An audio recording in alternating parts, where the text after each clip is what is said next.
Sport Business. Global Sports Intelligence. Hello and welcome to the Sport Business Podcast. Thanks for joining us this week. I'm John Rest, Chief Correspondent for Sport Business. And with me as always is Martin Ross, Editor-in-Chief of Sport Business News. Hello, Martin. Good afternoon, John. Well, what have we got in store this week? The newsroom is going to take a peek under the bonnet of a sport that has become one of the stalwarts of the Olympic Games, the International Table Tennis Federation. We speak with the Federation's president, Petra Sorling, in London, where the World Team Championships are taking place, about what on the face of it looks like a gloomy financial picture and the wider investor appetite around the sport. We'll also look at DAZN swoop for streaming provider ViewLift for a reported $100 million and what it means for the sports subscription broadcaster in the US, where the regional sports market remains in flux. Then Ben Cronin will join us for Inside the Deal as we discuss his recent deep dive into UEFA's first ever corporate strategic sponsorship with the Schwarz Group, that's them of Lidl fame. And we'll round off with our usual look at the weird and wacky world of sport. But first, Martin, what have you been up to over the last few days? Mixture of snooker and football for me. Well, I've been back playing golf, but certainly there's nothing worse than people telling you about how they got on the golf course, so we'll avoid that. The football is, it's quite a story, really. Hearts are really closing in on becoming the first non-Old Firm team to win the Scottish top flight in 41 years, which, to be honest, I actually never thought I would see this. It's not happened yet, but I never thought I would see it happen. Aberdeen, the last ones to do so under Alex Ferguson. So, yeah, Rangers have pretty much got themselves out of it now, but it would be, bigger picture, as much as it would hurt not to win the league. I'm pretty used to it. It would be great for the league if it happens, I think. So, all eyes on the next 3 games, but yeah, I've been watching a lot. I think the world champs have been brilliant. It's still quite old school snooker. I know they've tried to do some stuff in Saudi and revolutionise a little bit, but in terms of such short format of the game, not seeing a huge amount of that. It is very much what it always was. Best of 33 in the semis, best of 35 in the final. If you were to tell Gen Zer that they would be watching a frame that takes 100 minutes and that there would be 33 of these and it's only a semi-final. Although perversely, I was going to say, certainly I bang on about linear TV and how I still consume a lot of that, but perversely that was the most watched frame, I think, or the most watched average audience up until that point of the championships, because everybody just wanted to see what on earth is going on. I don't know if you saw it, or if listeners saw it, but it was just chaos. But I think, the semis were both close. Your man choked on the black, really. He did. My other backing team are not choking so far, so They're not, but I honestly think I think he will be remembered now as, he's won the other 2 parts of the Triple Crown, and he's a good player, but for me, that's Doug Sanders, Jana Novotná. That is a big choking moment, and I can't see him recovering from that. It was very dramatic and good to see another Chinese winner. Good for the game, and it's one of its dominant markets. So yeah, really enjoyed the snooker. We'll keep an eye on those ratings when they come out from China. I'm sure they're going to be pretty huge, as they were for last year's final as well. So first up, newsroom, as John, you've trailed there, we're going to look at table tennis. You were I don't know if you were actually at the AGM, but you're in and around the ITTF AGM, which was in London. I was trying to work out why it was in London. I thought maybe ITTF President Petra Sorling was a huge non-league football fan. The FA Vaz final's coming up at Wembley soon, and it was held near Wembley, the AGM. Cockfosters are in the final. So there you go. No, I'll cue up your pun for the end of the line for the ITTF. But it's because the World Team Table Tennis Champs are on in London, is that why? They are. They're at Wembley Arena. So just for those that have been to the famed football venue, it's the nice little kind of box to the right of that. It's their 100th anniversary, so they've had a lot of celebrations over the last 10 days or so. And I couldn't even get into the hotel for the meeting. It was hordes of young kind of women with flags of China waving them outside the hotel because all the players are staying there. So, I thought you meant supporters of the AGM. AGM groupies. So you unearthed a bit of a nugget of intel about World Table Tennis, the commercial arm, which has been commercialising WTT, the tour, etc. for a few years now. Tell us about that and paint the scene a little bit, I suppose, about how everything went on site and what the big story was. Yeah, this was kind of a buried treasure, I think, if you're sad enough to go through the financials of these IFs, and there's always some interesting stuff in there. But yeah, as you mentioned, WTT, World Table Tennis, was spun off as its own commercial vehicle kind of 2019. Obviously, the timing wasn't great because you were then hit with a couple of years of the COVID pandemic, and when your sport is kind of predicated on the growth of China, that really wasn't great timing for the sport. But the idea of it was that WTT commercial vehicle IMG are working with them on this, and it had, a better structure of events, more professionalism in the game, higher prize funds, etc. And it was starting over the last, I'd say, 2 years, 18 months to really make money, and was improving how the sport was kind of looking and shown around the world. The ITTF have always held an 85% stake in this venture. The remaining 15% has always been a little bit cloudy. We know it's a Chinese investor, but we've kind of been unable to actually identify the individual or group behind it. As it turns out, in the last couple of weeks, as you say, they had their AGM end of last week. It was approved there of a further 10% sale. So the ITTF have now cut their ownership of World Table Tennis down to 75%. They have sold that 10% to the existing shareholder for the same price that Rangers paid for Toriandre Flo. Actually, no, that I'm mixing my dollars with my GBP. Yeah, $12.1 million. Yeah, $12.1 million, which, that doesn't take a maths genius to work out the value of WTT is, 120 million. Yeah, so quite interesting that this was not really openly discussed at all. It was kind of somewhat buried, but they remain, by far a majority controller of WTT based in Singapore, but now extra influence for the existing investors. Yeah, I was maybe a little taken aback that would be the valuation. Maybe seems slightly high to me, albeit, if they're doing are they doing media rights deals across ITTF and WTT, I suppose? Is that?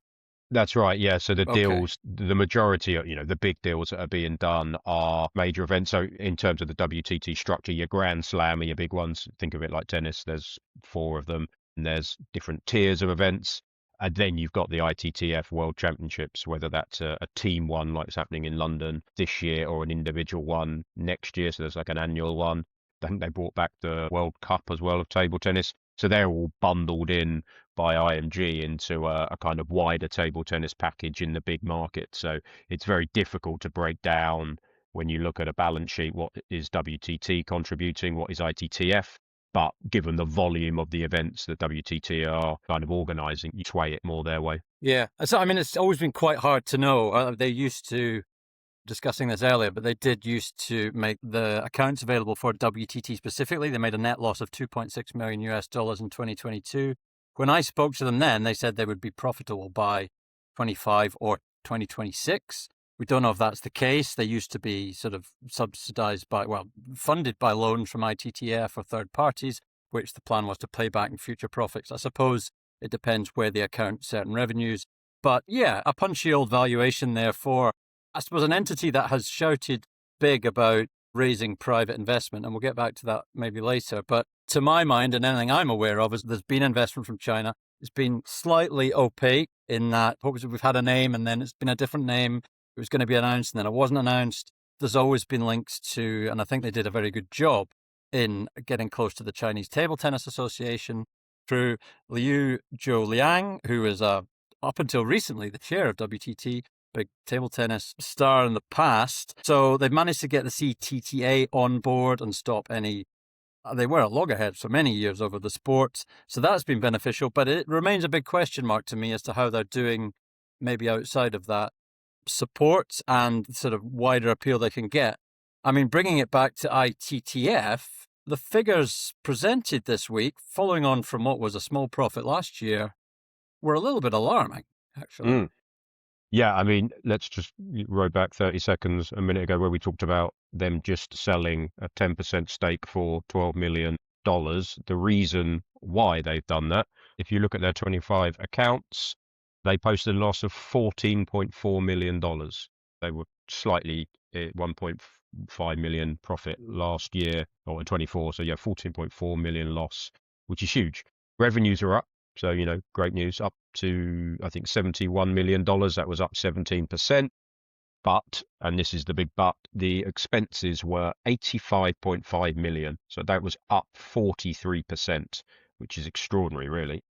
That profit they made in 2024, the one you mentioned there, which was small, that was the first time they'd been profitable in 6 years. So, it's not a surprise perhaps that they're back in the red, but just when you kind of look at those expenses, really, that is what's got them. The revenues are going up. The events are working. So event and operating expenses, as I say, they rose to 60 million. It was around 38 last year. When I say last year, sorry, 2024. Prize money's gone up. It was a record $11 million.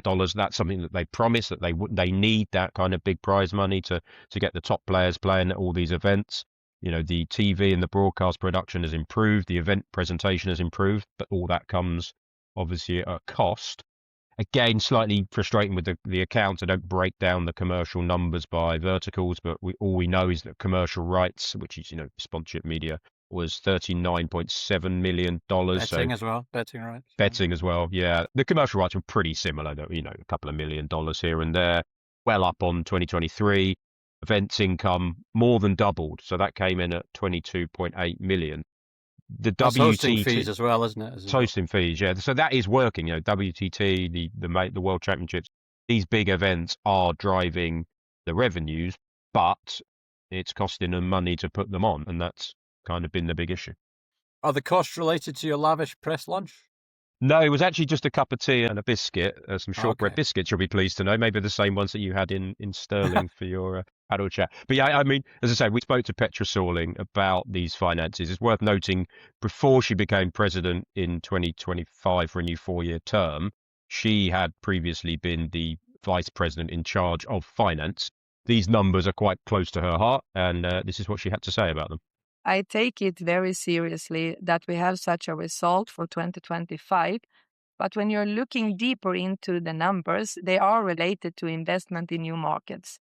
Yes, we have to look at the expenses, because when you go into new markets, it's more expensive, and overall, we are no longer in a startup phase. We have to consolidate ourselves, so it also turns into this new phase, but we are on it, and I felt really the support from the AGM that it would have been worse if this was an overall concern, but it's related to the new markets and investment there.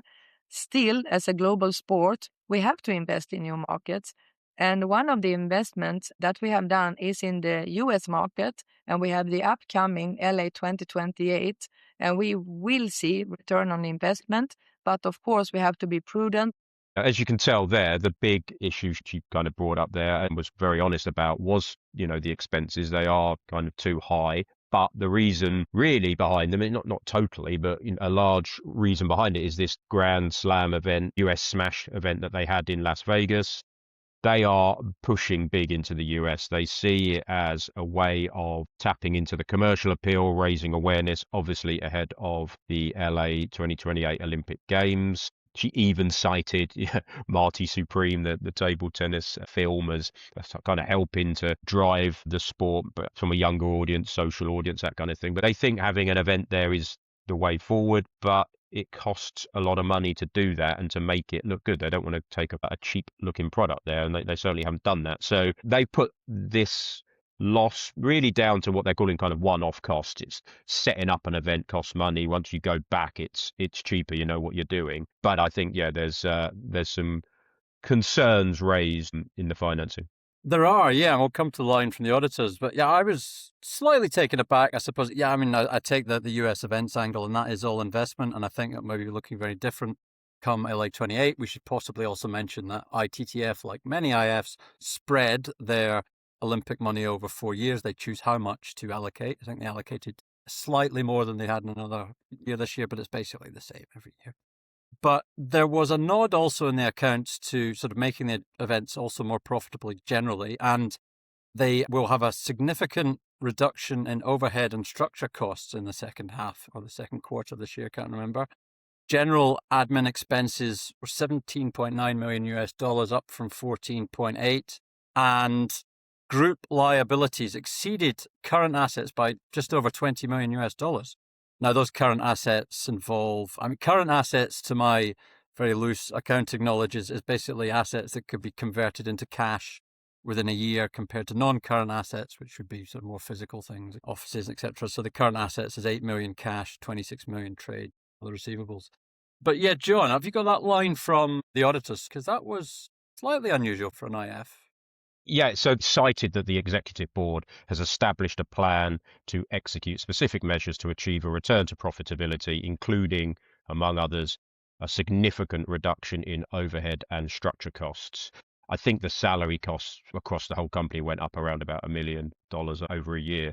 Along with a focus on more profitable events, Martin, you mentioned that. Now, that might be just making sure you host them in places where you're getting a greater hosting fee. Now, this is the interesting line. And again, maybe this is kind of for the accountants among us in more IF statements, but we haven't really seen them before. Going concern, should the group be unable to achieve profitable results in the foreseeable period, such condition would indicate that a material uncertainty exists that may cast a significant doubt on the group's ability to continue as a going concern. I personally haven't seen that too much in covering IFs over the last 15 years or so. No, I mean, there was some quite high-profile examples just, I suppose, around Coke World Sailing was a fairly perilous situation that managed to extricate itself from. They're also gone through quite a period of change. If you think, obviously, Steve Dainton, who was CEO of ITTF and then chair of WTT or CEO of WTT? So he had both. He was wearing two hats until around about November when he took on the CEO role of WTT permanently, which I think goes to show the importance of WTT as as the revenue driver for the sport. Up until, I mean, he is in London, I believe, for the World Championships, but has actually left the WTT entirely. He's been in the table tennis governance world for about 21 years. Not long after the new role was announced, just a matter of months. Yeah, correct. Matt Pound is no longer there at WTT. I don't know if Philippe Lefloc, because he was brought in as a sort of very high-profile former UEFA and FIFA CCO, very high-profile figure to help them commercialize. And certainly the noises I would get from them, I'm going back 3-4 years, was that we're open for business. We're going to want to attract private equity investment. And as I said, the only evidence I've seen of that so far maybe come from the sort of China alliance. But Petra Sörling, I don't know. She's got an umlaut above her O. I don't know how the Swedish pronounce that. Sörling. Sörling. She is upbeat about the level of interest, I suppose. She is, yeah. I mean, they're at a little bit of a crossroads, I think, the ITTF when it comes to WTT, because she said to me, I have, pretty much I'm inundated with emails from interested parties about investing in WTT going forward. They set this up, as I say, in 2019. They went with a specific structure. At the time, by all accounts, they had other private equity firms that wanted a piece of it, but by all accounts, not on the terms and conditions that the ITTF were happy with. So this has kind of gone along quite happily for a few years. They've sold 10%. As I mentioned, the WTT is based in Singapore, according to business rules there. If your ownership goes below 75%, you're no longer considered having a controlling stake in the organization. And that is something that Petra Sörling told me is non-negotiable. The ITTF must have a controlling stake in this commercial vehicle going forward. So what does that mean for the future makeup of investment in the sport? It remains to be seen. Let's look at next year's accounts when they come out, because you're going to see that $12 million banked, see what that does into the accounts. It may well be that they do have to divest more of the entity because they need the money. Excellent. On a slightly less meaty financial note, did you get to see I always thought the ITTF Museum, a classic first date location, that was in Lausanne. I saw it once, not on a date, but I saw it once in Lausanne. I got a tour, but they had a kind of museum in London. I think they had a bit of a pop-up. Yeah, exhibition. An exhibition, I think you'd call it. Yeah, unfortunately, I didn't make it there. Is that just this month? How much longer have our avid listeners got to go and see everything they want to see about table tennis history? The tournament's on for another week or so, so get down there quickly. But it was a great setup down there, and I think 64 nations are competing. So some countries that you just wouldn't expect. I mean, that's their big issue, isn't it? The medals have always been dominated by a few countries in Asia, predominantly China, but they've got a Brazilian guy. They got the Lebrun brothers in France. So I think they're hoping to have a few shock results. So keep an eye out on it wherever it's on television. Just as a round off quickly on the newsroom buzz, I certainly wanted to mention DAZN and ViewLift, which feels a significant move to me. We'll put the link in the notes at the bottom from the story. last week. Essentially, DAZN is, as you say, buying ViewLift, which is a streaming service operator, kind of rival of maybe Delta Trade, which has bought Endeavour Streaming, Kisway, Stay Live to a lesser extent. On the face of it, people will look at it and say, a bit odd, what is primarily a broadcaster buying a streaming tech services provider? That's kind of an agency move in the past, whether it's Endeavour with New Line, Two Circles to Stay Live, for example. They say that they will now develop a scalable B2B2C and SaaS, which is software as a service model. That's all the tech chat. I mean, yes, they will, but what lies beneath it is way more interesting, and to me feels like quite a shrewd move, actually. DAZN of old, and to a degree of present, get hammered for some irrational rights spending and never-ending losses, but they've spied an opportunity here, John, to get into that whole streaming space as the regional sports networks demise has happened. Something you followed. They looked at Main Street Sports Group, so the operator of FanDuel Sports Network. That didn't happen, and it's going to help them really build out their US model, which we've known and we've talked about, obviously, for initially boxing, but then the Spanish language football, Champions League, Serie A, FIFA Club World Cup, etc. But now it gives them lots of options. We don't know which way it's going to work out, whether they try and amalgamate rights into DAZN, whether they try and sort of launch individual owned and operated services. There's a lot of flexibility there and adds to their playbook. John, what were your thoughts on what was quite an interesting move, actually? It was, yeah. I'd actually spoke to the DAZN North America team a couple of years ago when I was there, and you rightly mentioned their priorities then were to English. They had two strategies. English language was boxing, fight sports, and then they had a Spanish language strategy, which kind of came off the back of the Club World Cup, the success of that in the US, the sign-ups, and then they went, Serie A, Champions League, Spanish language. This season they've been showing some games. I thought this was really interesting. There was a lot of rumours they were going to try and buy Main Street, and the financial struggles that they have. They operate the FanDuel Sports Network. They've kind of avoided bothering going in the front door and just come around the back door, really, and just got ViewLift, and we'll wait for there's about 20 teams that are going to have their local market rights up for grabs. ViewLift have done this before. Yeah. I think they've got around 15 US professional sports teams. I think they've got the Vegas Golden Knights and the Panthers in NHL. They've also got to deal with Monumental Sports and Entertainment. That's really important, isn't it? Because they did last year. I mean, they'd provided services then for a decade or so, but they've started to create this product specifically designed for major league teams. For a business that was in films up until maybe a decade ago, by all accounts, or maybe by their accounts, I should say, is regularly profitable and also has other business underpinning it. They developed the NHL app, the Live Golf streaming app, PFL.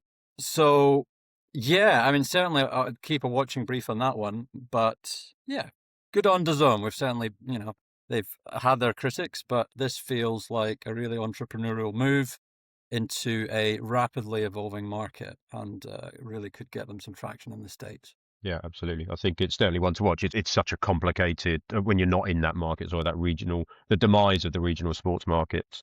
You are looking now at what MLB want to do. We've talked about this before. We've written plenty about it. The commissioner wanting to kind of basically centralize all the rights from 28, I think 29.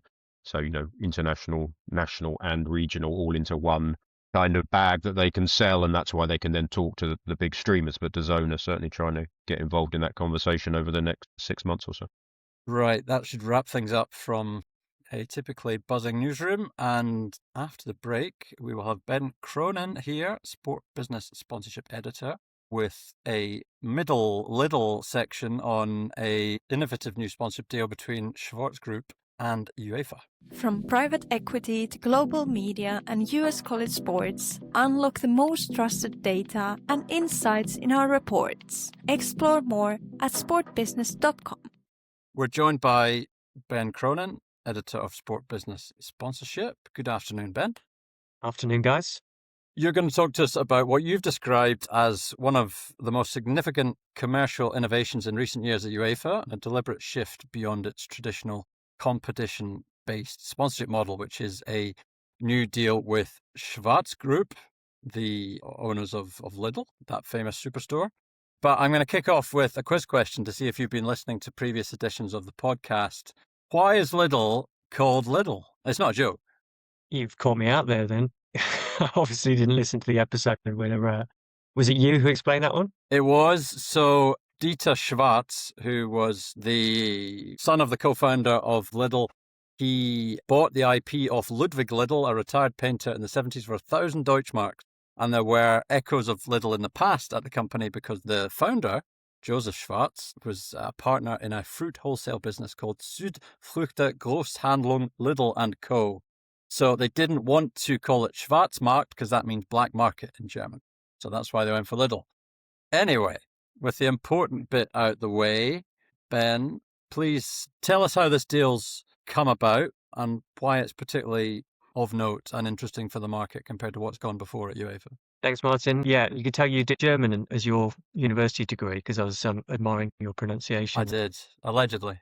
Allegedly, yeah. So thanks for the intro there. I think the interesting thing for me about this is that it's, as you say, it's a departure from the traditional competition-based sponsorship model. Schwarz Group, they're the parent company to Lidl, as you say, and they've also the parent company to Kaufland, which is another supermarket brand. They've also got a company called P0, which is Germany's second largest recycling and waste management company. And that's a byproduct, excuse the pun, of the fact that they've run these supermarkets and they've got a load of waste that they need to get rid of. So they've struck this expanded sponsorship deal with UEFA. Lidl have previously sponsored the UEFA Men's Euro. They've previously sponsored the Women's Euro after the success of the Men's Euro. But now they've upgraded their deal. They're going to be a men's national team football sponsor and a women's national team football sponsor. But they've also struck this strategic partnership with UEFA, which is kind of a first. I mean, they do have one smaller sort of corporate deal, which I can talk about a bit later, but this is the most expansive deal of this variety that the Federation has ever done.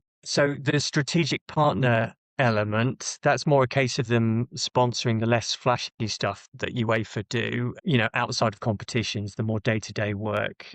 So Lidl, supermarket chain, is going to be sponsoring UEFA grassroots football, UEFA football in schools, which is all about sort of encouraging relationships between national associations and education authorities. So it's really about stretching the reach of the deal into everything UEFA does, not just for the 2 weeks of events. And they're going to be delivering stuff about nutrition.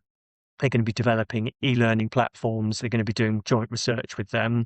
Pre-Zero, which is the recycling brand, they're going to be sponsoring circular economy initiatives that they described it as, I think, in the initial press release. So that's about them getting into UEFA's network of stadium operators, clubs, grassroots clubs, and helping them with waste reduction and recycling. So, I mean, clearly they're not doing this for altruistic reasons. For me, it's all about them getting their brand in front of future consumers, positioning themselves as a kind of provider of healthy, nutritional foods for parents and for their kids. And for P0, I think it's all about getting in front of that audience of stadium operators and clubs. I mean, if you think about clubs these days, a lot of them have got cup recycling initiatives, and being green is, something that's very important for a lot of these sports organizations. So they're sort of spreading the impact of the deal. So it's not just about brand awareness, but actually sort of getting in front of UEFA stakeholders and sort of spreading their message and presumably earning new business with them. And on that stadium front, they've already got deals with Hoffenheim in the Bundesliga and RCD Mallorca in La Liga. So they're already doing that for a couple of clubs. It's renowned, isn't it, that you can go to Lidl and get a bargain. Who's got the best deal out of this? What's been stumped up to UEFA? Can you talk numbers? It's not the sort of price you pay in the middle aisle. This is a pretty hefty deal. Our analysis was that it's about 84 million to 85 million euros over 5 years. I think the strategic partnership is about 5 to 6% of that. So it's not, the main value in the deal. The men's national team football deal is the biggest proportion of that. And then you've got the women's football partner deal. I think that's about 1.8 million euros per annum. And then, I think you've got to see this in the context of that overall financial commitment. I don't think you get to sponsor grassroots football and all of the other sort of things that UEFA does without having those commitments. Not forgetting also that they're a sponsor of the UEFA Europa League and the Conference League. They're spending about 6.5 million euros per annum on that one. So overall, the commitment's about 90 million euros per annum. So you can see why UEFA is prepared to be flexible with them and give them this sort of access into everything they do across the continent. To put that in perspective, they've got a deal with Carlsberg, which is also an investor in men's and women's national team football. It doesn't have the strategic partnership element, but I think that deals of a sort of comparable value. Another interesting thing there is that Carlsberg, they kind of set a precedent because UEFA, normally it wants women's sponsors to actually sponsor all of their competitions, UEFA Women's Champions League, UEFA Women's National Team Football. But Carlsberg said, no, we think all of the value is in women's national team football, the Women's Euro. So they said, we want you to create this category, which is just for women's national team football. So they set that precedent. And now Lidl have come in and they've done the same thing. They've sponsored the women's game and they've sponsored men's national team football, and they've stayed out of the women's club ecosystem. So is this an add-on? Do you see this as an add-on, and do you see that the only opportunity for a company, as you mentioned, what kind of companies maybe could come on board here to do similar type deals, but would it purely be an add-on option to a main UEFA sponsorship? And you've touched on this already, but it really is indicative of, I think, of UEFA national teams football sponsorship is always just tied to the tournament, international, the global sponsors, and then the national sponsors at local level. But it is shifting at UEFA, and that's not even taking into sort of the club comps angle as well. There is one precedent, which is they've got a deal with EA Sports, but that's also part of a wider relationship. The EA Sports deal, they do something where they sponsor UEFA Women in Football leadership programs. They also provide coaching tools. And that's the rationale for that is EA Sports don't want to be seen as kind of cannibalizing the UEFA's raison d'etre. You've got these kids that are sat in front of their TVs playing video games, and they're not playing the very sport that UEFA is supposed to be promoting. So they're doing this deal behind the scenes with UEFA. It's on a much sort of smaller scale than the deal with the Schwarz Group. But there is a precedent there. But again, that's part of a wider deal. It's not a standalone commitment. And I think they only open the doors for this type of reach into the low levels of the game if you're already making a commitment elsewhere. And EA Sports has got other deals in women's club competitions than men's club competitions. I know football, there's a lot of money swirling around in football sponsorship. My kind of issue, not really an issue with this deal, is that I wonder if this is more that should be the domain of national federations. If you look at, McDonald's and the FA are synonymous for years, aren't they? Grassroots. They do McDonald's training camps for kids and getting kids into football. And it's all, I know it's McDonald's, but it is about promoting healthy lifestyles and active lifestyles. I just wonder, is this, you mentioned about cannibalizing, is UEFA not kind of the FA may be different. English FA is massive, right? Then maybe they've got, but some of the smaller FAs around Europe, I wonder how they feel about this. Is this taking potentially money out of their pocket? I don't know what you guys think. I don't understand. In what way would it be taking money out of their pockets? Well, as you say, this is a big UEFA-wide campaign for different ways of doing it, promoting healthy lifestyles or whatever it is, a grassroots thing. I'm just wondering, is that something that UEFA should be looking to monetize? Is that really their remit? Is not really that. I think that's more the remit of the national federations, personally. Or you take it the other way, I'm surprised that FIFA haven't kind of been trying to tap into this. It's just surprised me that UEFA has seen, obviously, this gap in the market. Is it a case, of Schwarz Group coming to them with an idea like this, or UEFA being kind of quite proactive, do you know?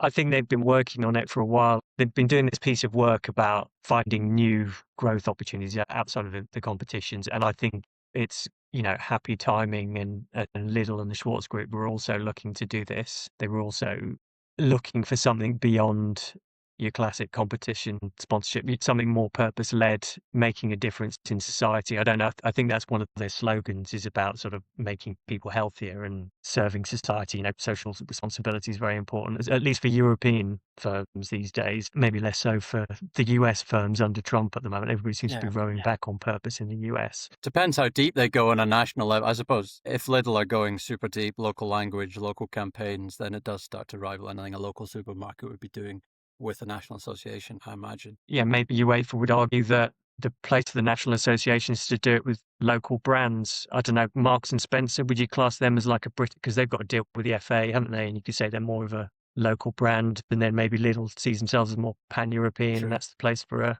UEFA. Well, it's World Cup suit season soon, isn't it? We get in the New England World Cup suit in M&S. I'll be wearing that to work, don't worry.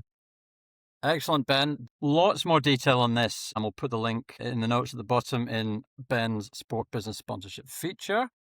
But we're still going to take this story to the checkout. Ben, we're going to give you a little receipt that you can get to exit, and we're going to thank you for joining. And we will be back after our final break to have a look ahead at what's coming up and any other business. Stay ahead in the business of sport with Sport Business newsletters, covering the biggest stories driving the industry, delivered straight to your inbox at no cost. Sign up today at sportbusiness.com. Right, Martin, on to the fun stuff, the final part of the podcast. A look ahead. What is the Guardians League? Please do inform our listeners. Yeah, I'm going to stretch the sort of bounds of possibility for looking ahead to the end of 2027, which is a record, I think, for a look ahead, maybe. Wow, okay. It's not next I'll put week. my glasses. Well, I've got my glasses on for this one, so looking ahead. Long Yeah, distance. very much so. This is the Guardians League. It's a surf racing league, which was announced a week ago, which is a bit of a kind of Australian phenomenon, which I will explain. It's 6 teams. It's 4 men, 4 women. It is essentially surf life-saving, which is a discipline trying to get into the Brisbane 32 Olympics. The plan is to launch 3 events in Australia, 1 in New Zealand, hopefully in the end of 2027, November and December, and then hold it a year later. And then they will look to develop a sort of European and US event as well. Now, this sounds really niche. In a way it is, and in a way it isn't. It's trying to get athletes in from life-saving, but also athletics, swimming, kayaking, some star names. MOU has been signed with Surf Lifesaving Australia, Australian Athletics, Paddle Australia, not that paddle, different kind of paddle. And then there's a level of support that's been provided from Swimming Australia, and the International Life Saving Federation have also signed up. Now, I think you almost have to be Antipodean to maybe get this, or a big Baywatch fan. This was a big thing in the 80s, up to the 80s to the 2000s in Australia. And it was Iron Man, which is a different kind of Iron Man, televised Iron Man, and Iron Woman that came later, also known as Ocean Man, which sounds a bit like a superhero. So Iron Man was televised in Australia and backed by, it was a kind of advertising war between Kellogg's, Nutri-Grain, the cereal, not the bar, Nutri-Grain was a sort of cereal, and Uncle Toby's, which was another cereal brand. They spent a lot of ad spend on sponsoring rival events, and I think after about 20 years they decided to call a bit of a truce and decided to go and spend ads on something else. But I would encourage anybody to sort of Google Ironman Racing Australia or YouTube. There's a lot of footage of men in Speedos and other ill-fitting, very small swimwear. And it looks quite fun. The commentary's great. It's meant to be, the broadcast production's going to be, sort of top end. It'll depend how many star names they get in. But I believe you came across Ironman Australia, John. I did. It used to be on, I think it was Home and Away, the famous Australian soap. I remember they used to do their training, and it used to call it the Iron Man. I never knew then what it was, and just assumed, I think, that when I got into this world of writing about the business, what it was that Iron Man. But no, it would have been life-saving stuff, basically. It would, yeah, and it quite a big popular culture thing. There were a series of episodes of Baywatch, I think, which also included the Australian stars of this. Now, I mean, back in our world, is it going to work? I mean, the model is get sponsorship money, get host city fees, and then get investment down the line. Upfront Sports Partners, which is a new agency set up, I don't know, about 18 months ago by Anthony French, ex-Rugby Australia. They have been commissioned to basically handle all of that. It is funded for the moment by its founders, who are Adrian Tobin, who was a former surf racer, and also, interestingly, Andrew Ryan of FIBA Media fame. They have a deal pretty much done with Fox Sports for Australia. We expect a deal to be done globally with DAZN, and then some other local market deals. Broadcast production will be in-house, and it will really try and lean on the star angle. We don't know too many details yet about which athletes will take part, but if they can get top stars in, they'll try and get maybe like a top Australian kayakers to do a leg, and then if they go to Europe, they'll try and get a top French swimmer involved, and they'll get a US sprinter involved to do different legs of this team race as the hook. So I think, will it work? Depends how many star names they can get in, and depends, it'll live and die by how it works as a broadcast product. They're not looking for team franchise sales yet, although I think there's been interest. The teams will be named after cities and possibly tied to where they're hosted. I mean, Gold Coast is probably a stick-on. But they will look to team sales in 3 or 4 years, but they're looking for an investment raise, a sort of venture capital investment raise. So yeah, from something initially that I looked at and went, oh, that's niche, it's kind of makes more sense to me now. And I'm trying to put myself in the mind of an ardent Australian who might be well up for watching this. I think you actually forgot just to tell the listeners who your favourite Australian kayaker is, Martin. Sorry, I think you missed the name out there. I thought you were going to ask me my favourite home and away star, who is Alf, and his catchphrase would be Flaming Galah, and I'm going to That'd be a good team name, actually. dodge the Flaming Galahs. It sounds like a live team. I'm going to dodge your question about the kayaking and tell you that, did you know that a Flaming Galah is actually a pink and grey cockatoo, steady on, and it was used by Alf in Home and Away as a sort of, for an idiot. It's a bird that is actually quite an intelligent bird, but people think because it frolics around that it's quite silly. So Flaming Galah is one for the ornithologists. So there we go. I'm not answering a kayaking question because I don't know, but have some bird fact. And also, tell me what any other businesses to round off the pod. I've got two very quick ones. One, obviously, we are very against the pirating of content in world sport. We write enough about being clamped down. There is a new threat in the piracy world. The Miami Grand Prix I mentioned last week was on last weekend. If you can find it on YouTube, there's quite a good video of Is it Periscope? security. Is it back? No, it's not. That was great, wasn't it, Periscope? No, it's basically like a live turnpike feed of a road in Miami, but it overlooks one of the CCTV. We've talked about this last week. Very different CCTV. Yeah, exactly. And it looked one of the laps, so you could literally, it was a fixed camera, obviously, just the one camera work, and you could just see every couple of seconds like cars go past. So you had no idea where they were racing or who was in the lead, but it was one way of watching some of the sport. And black and white, I presume. Maybe I didn't actually. No, I think there was a bit of colour in there actually. I'll have to have another look at it. You've got to be pretty desperate. My other if you're one, watching it on that. more interesting, maybe. I'm sure a few people have seen this. World Cup is obviously coming up. It's a bumper World Cup, 104 games to watch. A couple of times, I think that's going to be 4 games a day, quite a lot. Well, now you can, if you've got a 1 month notice period, now is the time to hand your notice in and go for this job. Working for Fox in the US, who have got the rights, they are offering one person $50,000, decent money for a month's work, to watch all 404 games live in 4K.